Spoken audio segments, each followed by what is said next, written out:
My name is Dan Finucane, and I'm currently a regent.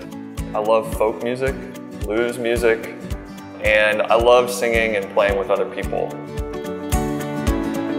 My name is Ian Peoples. I'm a Jesuit regent. I'm kind of a football fanatic. Most of my weekends are spent watching at least a few games. I'm probably one of the biggest Lionel Messi fans.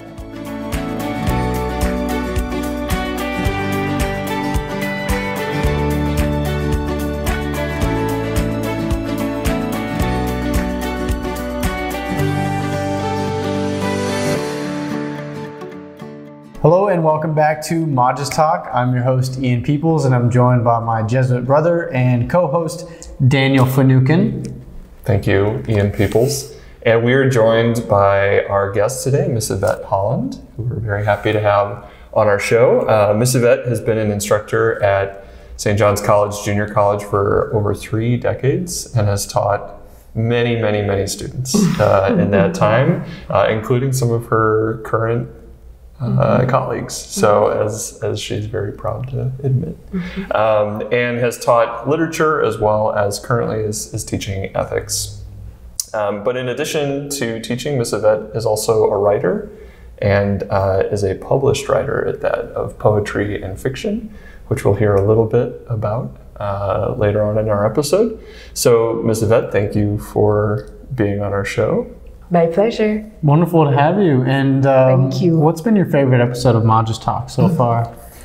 The one where Father Brian got up and just wowed us all with his amazing singing. You know, that's probably my favorite moment. Actually, that was number one on our top 10. Collective favorite moment on our 50th episode. We did the top 10. Yes. Well, it's so good to have you, Miss Yvette. It's good to be here. As you might know, we usually begin our episodes when we're interviewing someone, asking them about their faith life and what it was like growing up. So for you, what was your faith life like growing up? How did it influence you? What are some memories that you can share? I remember going to church with my grandmother. My grandmother was Methodist, and she used to take me to church, and she used to take me to what they called class. I think it was probably Bible study. I remember us going Monday nights. So from my early life, spirituality has been very important. I attended Catholic schools, and like most Catholic children, I went to weekly masses, Palote High School masses. And I remember my religion teachers being very influential. And for me, there was a particular religion teacher, Mrs. Hersulette Moody. She is sadly now deceased. But she taught us catechism. However, it wasn't just a class. For me, I felt like she was a moral guide, like a mentor. And she helped to form a lot of my ideas. Of course, that is not to say that my family wasn't very influential. My grandmother, my mother, my aunts, uncle. But I remember gleaning much from my religion and theology instructors. When I was at St. John's College, 6th form, we called it 6th form back in the day, Father Thompson, who recently passed, was one of my teachers. He taught me the 2 theology courses which I took at SJC, and one of them was making moral decisions. And again, it wasn't just a class. I was keenly attentive to ways in which I could live a better life. My faith got even deeper as I became a professional. Not always the case, so that's good. I mean, not always the case for a lot of people, so. Definitely, for me, it got better. At St. John's College, we have always done retreats. And I love retreats. I like probing within, getting to know what God wants for me, what He wants me to do in my life, how He wants me to interact with others. And I would say that St. John's College is, for the most part, responsible for my deep love of spiritual retreats. Now, growing up, you went to Catholic schools growing up, and so I'm guessing you were baptized into the church, Catholic church, yes. received first communion, but your grandma took you to Methodist church. Yes. Was there ever any contention in your family between those denominations? No, never. No, which is a blessing, right, to have that witness and still... never. My grandmother took me to Methodist. However, my mother was and is Catholic. But never, no kind of contention. That's a gift. Yeah, my mother was raised Methodist as well, and she converted to Catholicism. But yeah, there was never that contention between our family. I think, which is again a blessing, right? Because that's not always the case when you have different denominations in the same family. It can be a point of friction, right? So it's a blessing when it's not. And I say that my grandmother was Methodist because she later became Baptist. Okay. I think that she became a Baptist because those were the people around her. So after a few decades, she moved to America, to the United States, and a lot of the people in her neighborhood were Baptist. The nearest church was Baptist. Was she living in the South by chance? No. In New York City. In New York City. Oh, okay. Very good. Very good. So yeah. And I was struck, you talked about the influence that teachers had on you, and you mentioned a particular teacher at Pelote. Was there something about her or something that she taught you that continues to stay with you? I can't identify any particular message. However, I remember her passion, and for her, it was clear that this was not just a religion class. It was clear that she was a mentor and that she was serving as a spiritual guide. And I guess I understood that, appreciated it, and accepted her as such. So, but no, I can't really identify any particular. But she provided a lived example of someone of the faith. Yes. Which is more powerful than words or any particular message, but just the lived witness. Definitely. You talked to you about the impact that working at SJC has had on you, but you've spent a lot of time in Jesuit education as an instructor, but also sixth form at St. John's, Lemoyne University in Syracuse for your undergrad, and then Boston College for your master's. So you've been thoroughly indoctrinated. You're more Jesuit than I am, for sure. So, what impact has Jesuit education and spirituality had on you? Their interest in excellence. That's one of the first things. Students are encouraged to think deeply, to question, to probe, and through the exposure to the humanities, they really invite you to view the world from several different angles. And for me, that is one of the primary things that I love about Jesuit education, that even though Jesuits are Catholic, so clearly religious, in a class at a Jesuit institution, you might very well be invited to look at a non-religious perspective and to analyze it and to see what benefit it brings. So that very objective way of looking at the world. And speaking of objective too, another thing that I love about Jesuit education is that it invites every student to look at different disciplines. So I was an English major. However, I had to do a science course. And my friend who was a business major, she had to do a literature course. So all students are invited and expected to really look at the world from different sides. I love the open mind that most Jesuits, in my experience, have. So not only keenly intelligent people, not only people who value intellectual performance, but also open-minded people who embrace without judgment. I love that about Jesuit education and Jesuit spirituality. It's not a place that I've ever expected nor found a lot of judgments.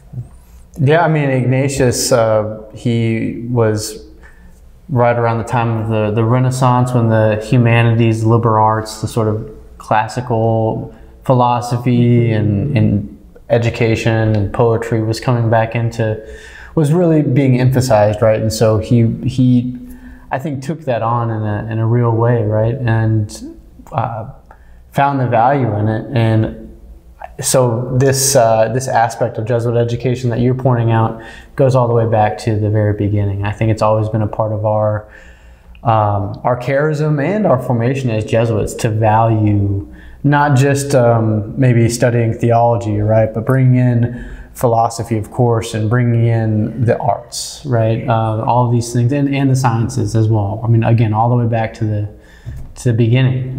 There have been Jesuits involved in all of these different fields and who have also interacted with the wider world in these different fields. So it's definitely, I think, at the heart of our charism as well. And it's part of finding God in all things. Right? Yes. And I didn't even say anything about theology, but yes, of course, I took theology courses at these Jesuit schools, right? That was foundational. Yeah.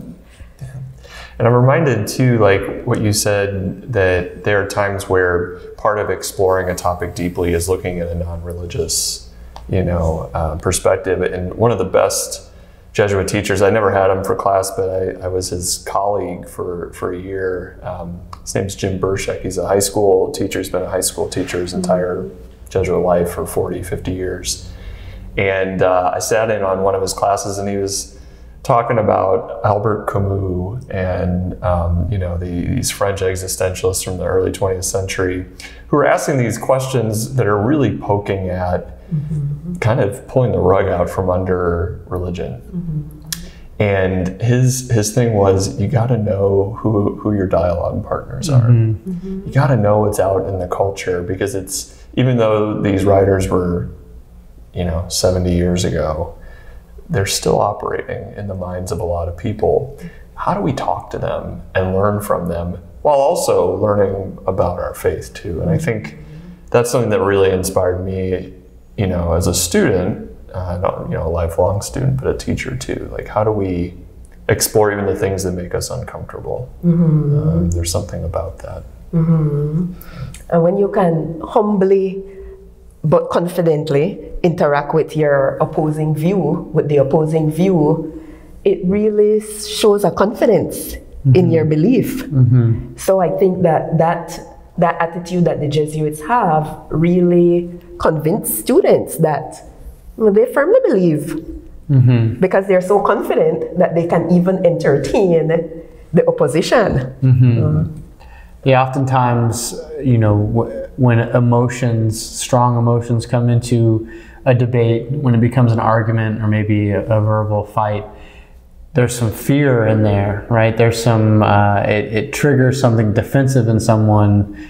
And so I think that kind of confidence means that, there's no fear that's necessary, right? If we're on the groundwork of, if we're standing on our faith, right, in deep trust, we can sort of like listen to an opposing viewpoint, and without fear that it's going to somehow endanger our perspective. And maybe even point out the positive aspects of that viewpoint. Right. Yeah.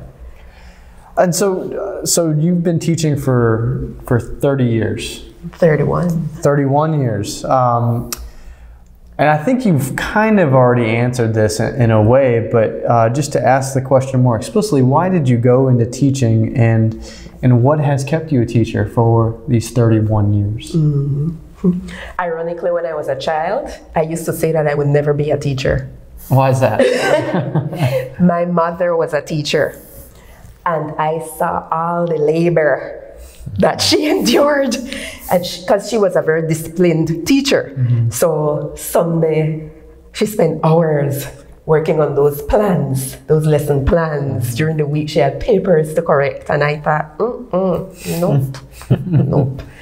But I went into it because I loved literature, and I wanted a job that would pay me to talk about books. So that didn't leave many options. It was teaching literature, working in a bookstore, or being a librarian, which I'm open to all of those, by the way, but when you were looking at that's why I became a teacher. And when you were asking that first question, what's a book that you thought, I want to teach this book in the classroom? Well, so many. One of my favorite writers is Toni Morrison. Song of Solomon, the beautiful, powerful language. Everything about Toni Morrison is powerful. Her imagery, you know, the ideas that she plays with. I don't know if plays with is really the appropriate phrase for Toni Morrison, but she's so powerful. And there's also a book that I want to teach, but I'm afraid of teaching. My favorite novel of all times is 100 Years of Solitude. Oh my gosh, and I've never taught it. And you know, I can't even imagine how would I teach it. And that's because I've taught Introduction to Latin American Literature.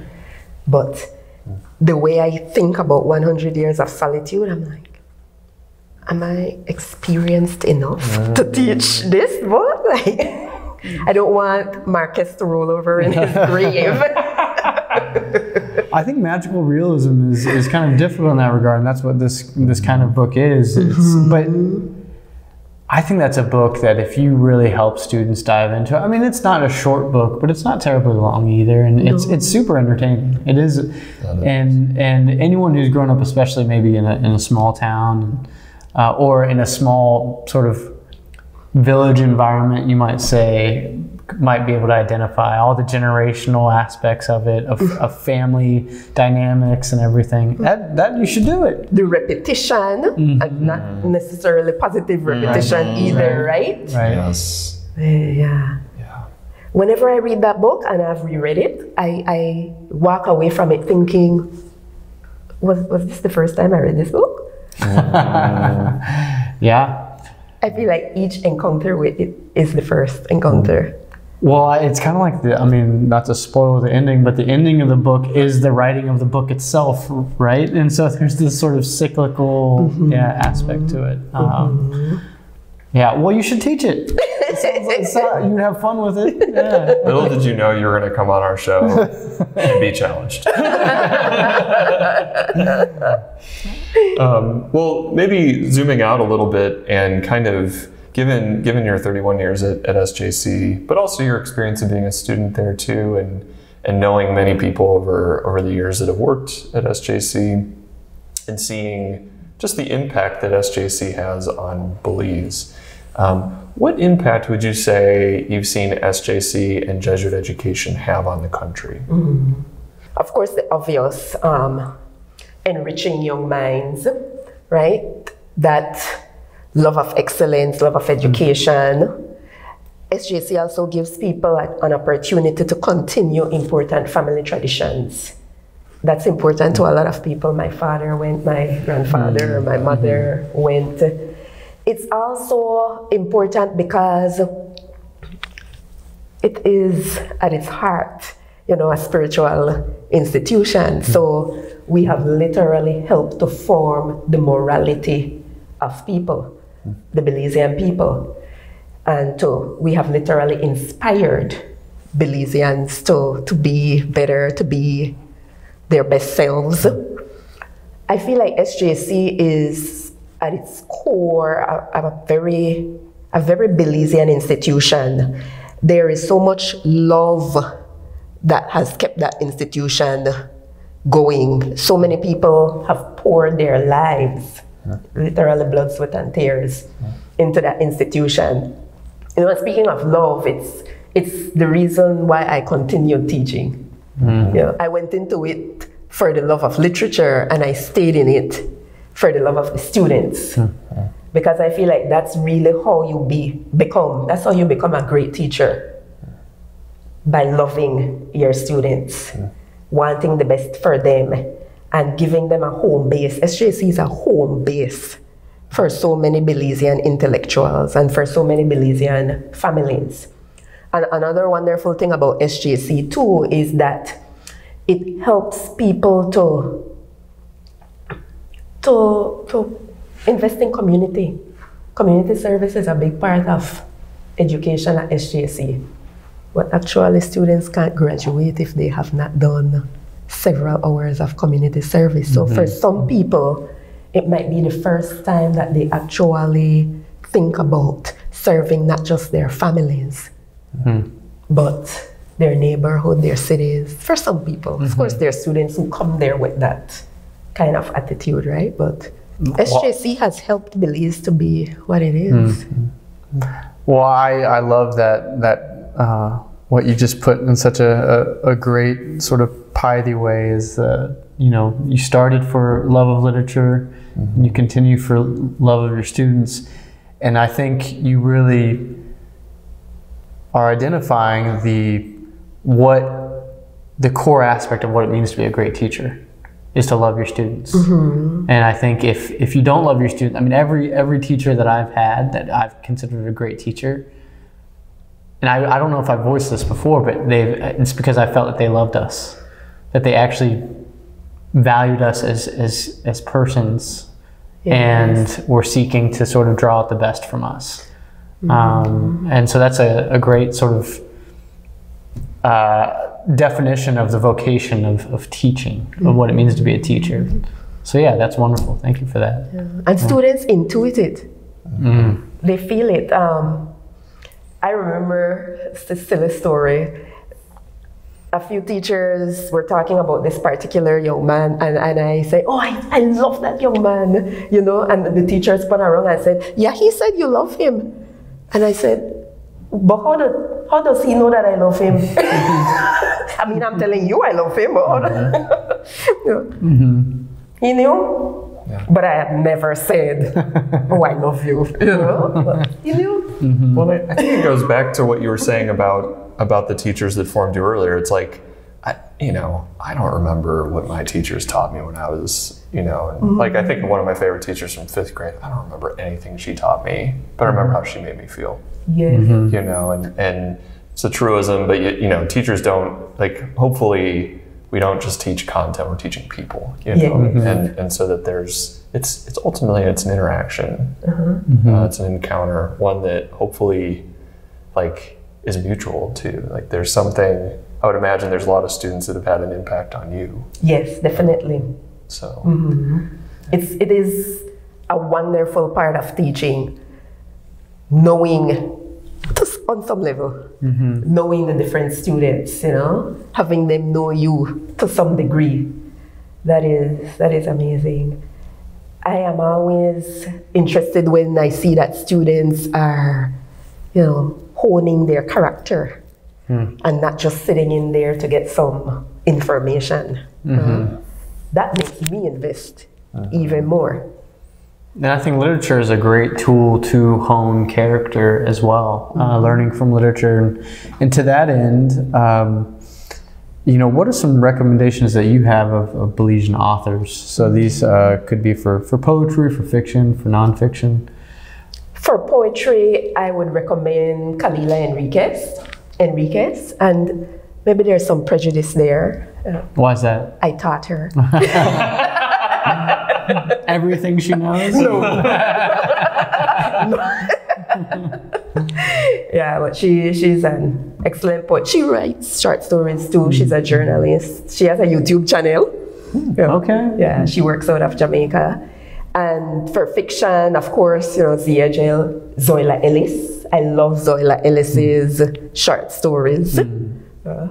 She really does an amazing job of capturing Belizean culture. The great things about her culture, and the bad things, and the painful things too. So she can, in a collection, depict family life, love, the siblings that will quarrel in the morning, but cry together in the evening because something devastating has happened. And she can show that, well, we also go through some painful things. Like there is a particular story where one of the characters goes for a visa. It's funny because she is pompous and condescending, the character is. But that's a an experience that so many Belizeans understand, you know. So she does an excellent job of representing all aspects of her culture. And is there one for nonfiction that you have in mind? I have not read a lot of Belizean nonfiction. Okay. Now, I have wondered this about Belizean culture, or one of the, and Dan and I have talked about this, the fact that there's not like a bookstore, just a bookstore in Belize City. Can you explain, and I know there used to be, but what do you think, what transition happened? I know there's stores that sell, there's some like, you can buy books in Brody's and then school books in other places, but like a bookstore just for fiction, for poetry, for all these things. Browse even. To browse, yeah. So can you say a word about like, what do you think happened that the bookstores that were here maybe disappeared or? Yeah, sadly, I guess not enough Belizeans read. Do you find that with your students? Do you have to awaken a love of reading for them? Indeed, indeed.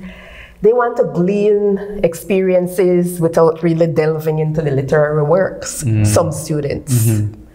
But I think that's the reason there is a bookstore at the farm center. Do you guys know that? If you walk to the back of the farm center, there's a bookstore there. It's small, but it has a variety of all kinds of books. It has school books, but it also has fiction, I didn't know that. bestsellers. We'll get the location of that after the show. Yeah, it's on North Front Street. Okay, I did not know that. Yes, and that family has had a bookstore for generations.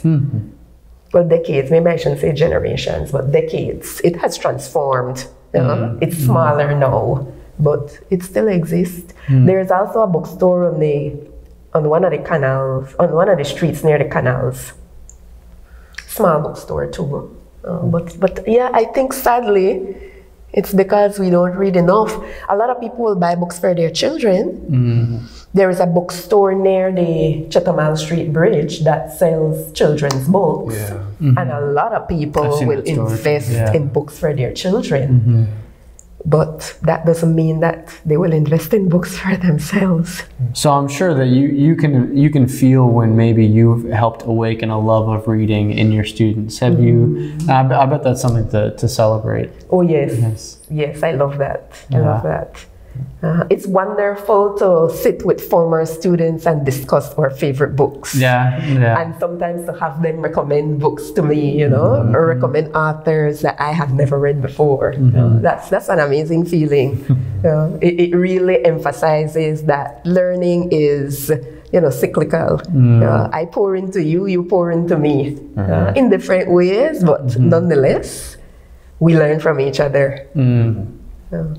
Well, our penultimate question is kind of building on what we were talking about earlier about Belizean authors, because we have you with us and you're a Belizean author. And so we were curious if you would be willing to read something for us from your writing, a poem or maybe a small part of a story.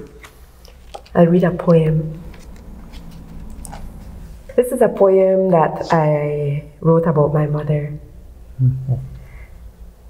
The Room That Held You, as the title. This is the room that held you.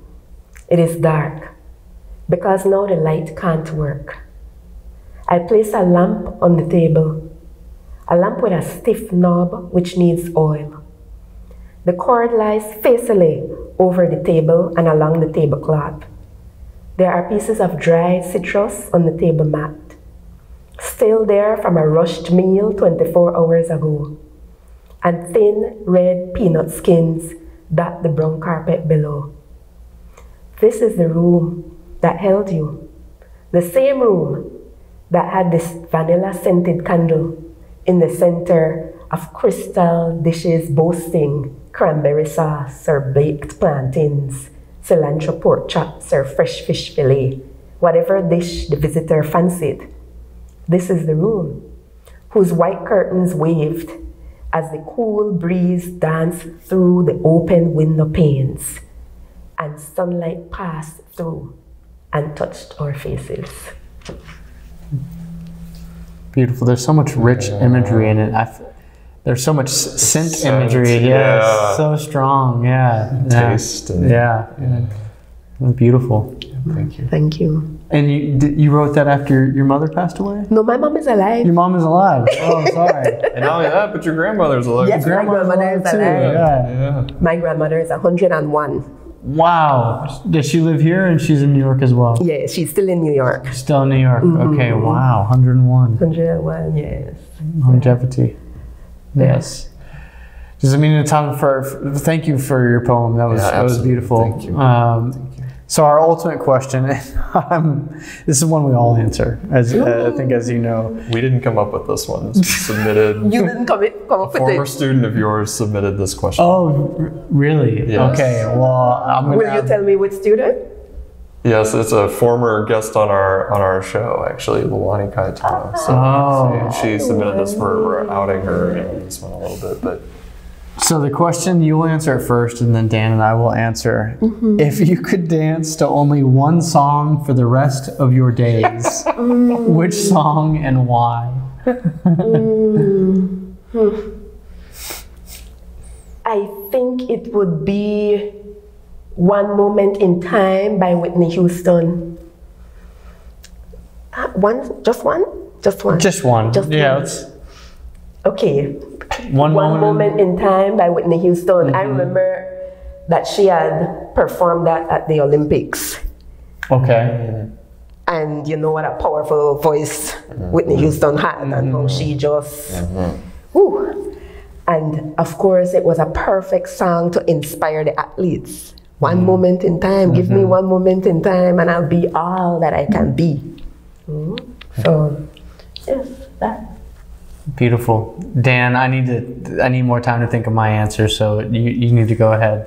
This is tough for me because there are so many songs that I would want to dance to for the rest of my days. But because I was born in September, I'm going to pick September by Earth, Wind and Fire. I don't know it. Sing a piece. Oh.